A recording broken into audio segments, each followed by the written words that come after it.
Woo! Have I got an awesome Jeskai announcement for you.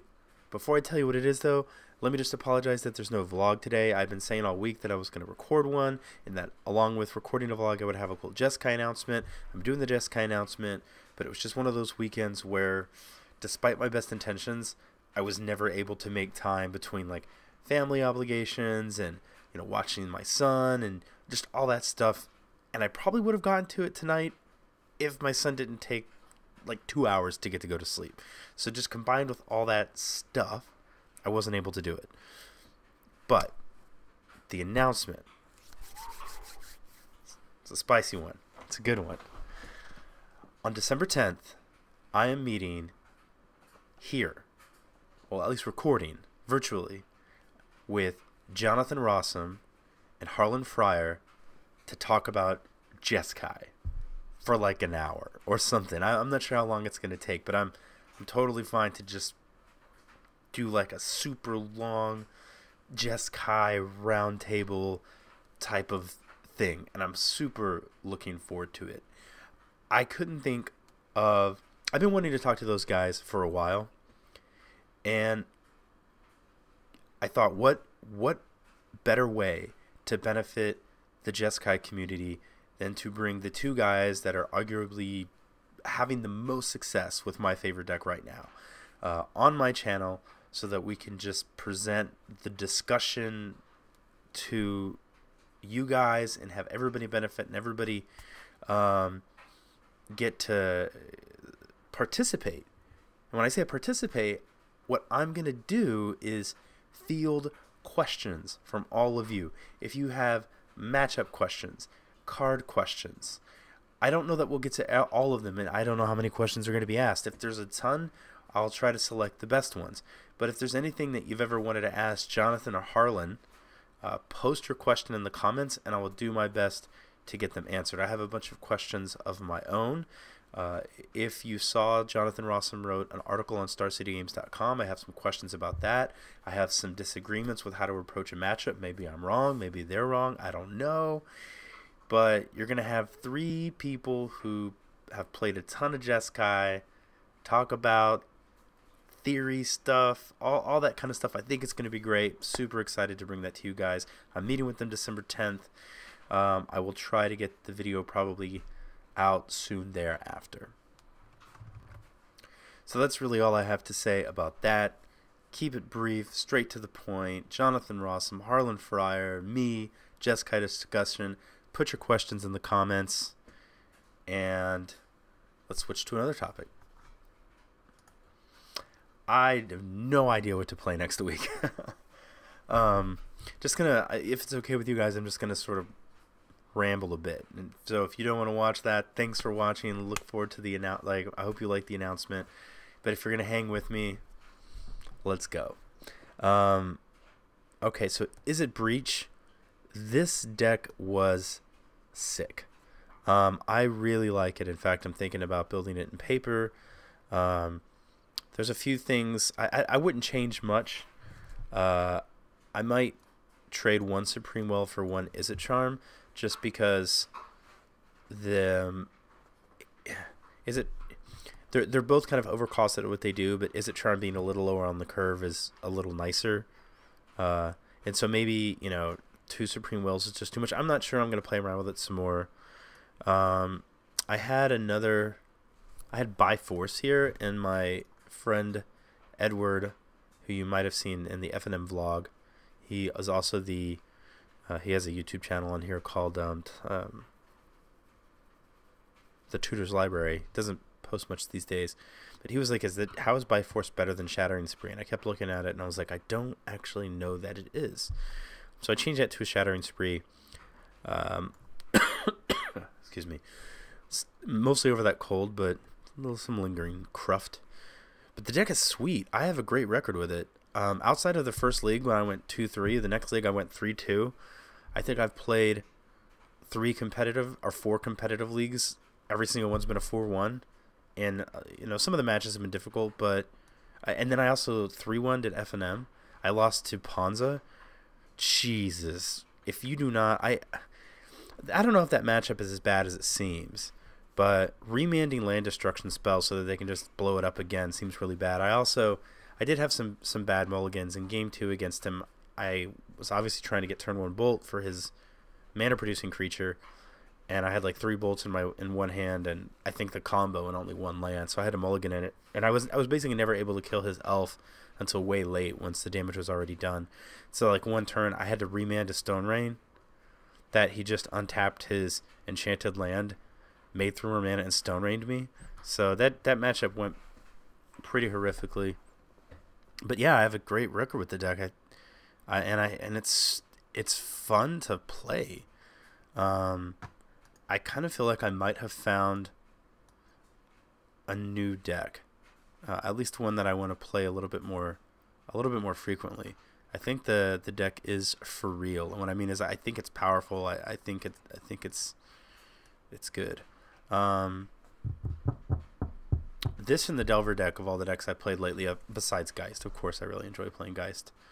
Have been my favorite. Okay, so I also want to talk about Jeskai Kiki Control, because I have been dinking around with this. I've probably played about, I went 0-3 drop in a league, let's put it that way. And then I played, and now I'm in the league right now, and I think I'm like 1-1 or something. Anyway, I was going to play this next week, and as much as I want to, and I feel like I don't know if it's the right word, but I want to play it because I know that some of you want to see it. I just don't think it's that well positioned, and the reason is this deck is not as quick and as interactive as, say, the Jeskai Tempo deck, and it's also not as good of a control deck as, say, a pure Jeskai control deck, probably with something like Search for Azcanta. I played against one of the matchups that I won. I played against Death and Taxes, and Wall of Omens shined incredibly. At one point, I had like 2 or 3 walls out, and I was just keeping like 3 of his creatures at bay, and he just, wasn't even swinging into them, and I had so much time to draw into other cards. I don't even know if I went Supreme Will in here, by the way. I liked it in the other list, and I was giving it a shot. This is not a list that I was like, okay, this is what you want to run. But pretty much, I don't think I'm going to play it. I think what it really comes down to is when Wall of Omens is good, I think this might be the Jeskai control deck to play. When Wall of Omens is not good, I just don't think that this deck is any better than, say, like the just straight Nahiri Harbinger deck. Just kind of Nahiri. If Wall of Omens is good, then I think it makes sense. They're going to do a lot of work. You're going to get a lot of value with Restoration Angel. But it's obviously slower than Tempo deck. It doesn't have as good of a late game regarding like controlling it as a Jeskai control deck. It just flat out doesn't have as much like generic interaction because you have to run like all of these walls and restos. Resto didn't feel very good to me. Even like flash it and draw a card, it felt good against Death and Taxes because he has a bunch of small creatures and I can like block, and you're really good against them. But against Eldrazi, it felt kind of blech. Against a lot of stuff, it just didn't seem great. The deck just felt clunky, and I've played the deck in the past and I've really enjoyed it, but I was kind of trying to think about the deck in its heyday too, and you had more Jund decks in which the value was more important. You had decks like Birthing Pod in which, they couldn't attack you as easily with their Kitchen Finks if you had a Wall of Omens. I just think that the time when this deck was great, the meta was a bit different. And really, like I said, it all just comes down to how good is Wall and Resto. Because you're not as good of a control deck as something, or a combo deck as like Izzet Breach. You're not as good of a control deck as Jeskai Control.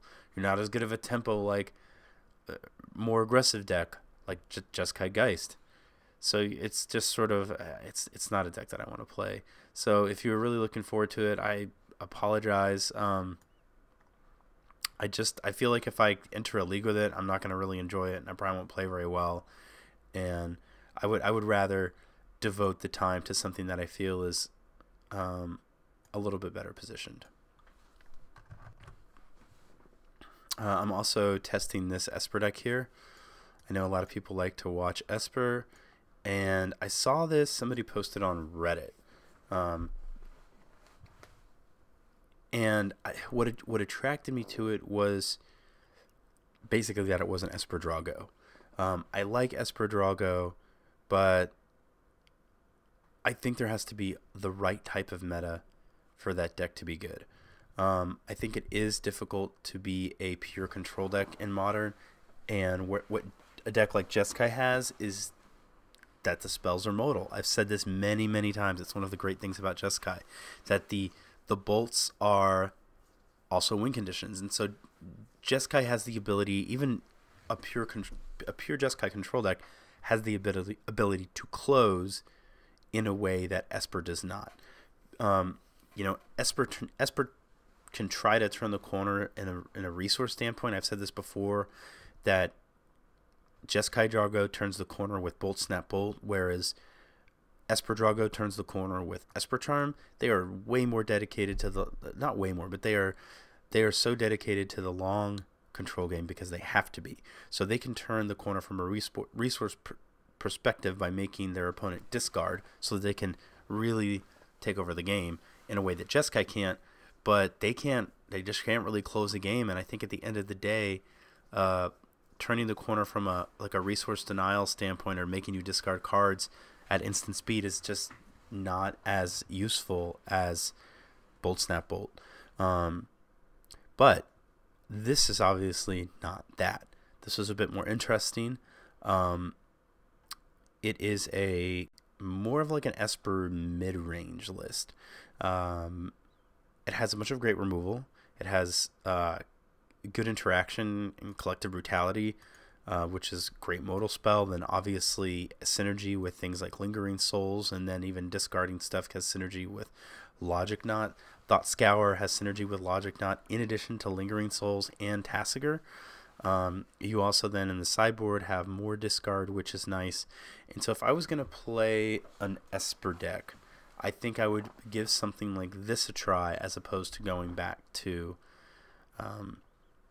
Esper Drago. I think something like this has more of a chance to be competitive, because you're just kind of mixing up proactivity with you're a little bit more mid range. You can basically end the game more readily. Let's see what else.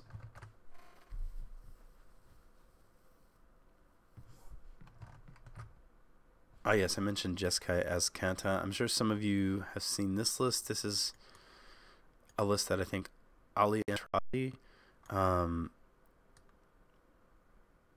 played. Yeah, I don't think he won, but I think he did pretty well with this list. It just has a Nahiri for value, which I can get behind. I also do like that you can, in theory, if you are plussing it up and you get it to 8, probably like 10 or something like that, if you can tutor up a Torrential Gear Hulk and flash something back. I mean, a 5-stick's still pretty good. I guess, well, then you'd have to return it to your hand. I guess that's also fine. I guess you could tutor up Kronos too, but you'd have to return it to your hand. Some interesting stuff here. Soulfire Grandmaster. I don't exactly know why he has this. I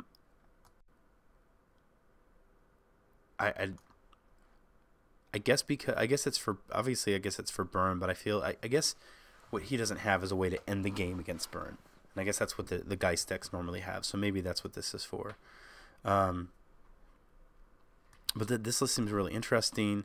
It has less Snapcaster Mages, more searches. I like the Gear Hulks. This is a card that I had played a bit with, just in my own testing, and I actually found it to be completely reasonable. It's everything in control deck once. It's obviously it'd be great if you could do something with energy. You can, but it's card selection, it's card advantage, and it's instant speed. So I might consider checking this deck out. I played one Azcanta list, and I think it was the wrong style. This is probably much more what we should be doing with a card like Search for Azcanta. I'm not totally sold on only one Snapcaster Mage. I almost wonder, surely the second Snapcaster Mage has to be better than the random Think Twice. but it's kind of going back to some of the old control style in that you have 25 lands, no cheap cantrips, but I think he's probably making the case that he doesn't need them because he's going to run these Azcantas, and that'll sort of kind of be like the cheap cantrips to help hit land drops and that kind of thing. Probably that's about all I want to say. I still want to play the Sultai Eternal Command deck. I just, I'm kind of like reacquiring some of these Magic cards. I'm finding that I have like more things I want to toy around with for the sake of the channel than I do time. But there's also this still project that I want to try, the Jeskai Discovery deck. I don't think somebody commented about Jeskai Charm, and I completely agreed. I don't think it's going to be great. Where it could be good with Young Pyromancer, it would be good with Young Pyromancer. But I just want to see how it performs. Don't really have too much else to say about it. Maybe I don't know what I'm going to play. I have to figure it out. But anyway, hope you guys are happy about the announcement. If you hung around to listen to me ramble, I appreciate it. I will see you guys next week with a Modern League, though. Playing something. See you tomorrow.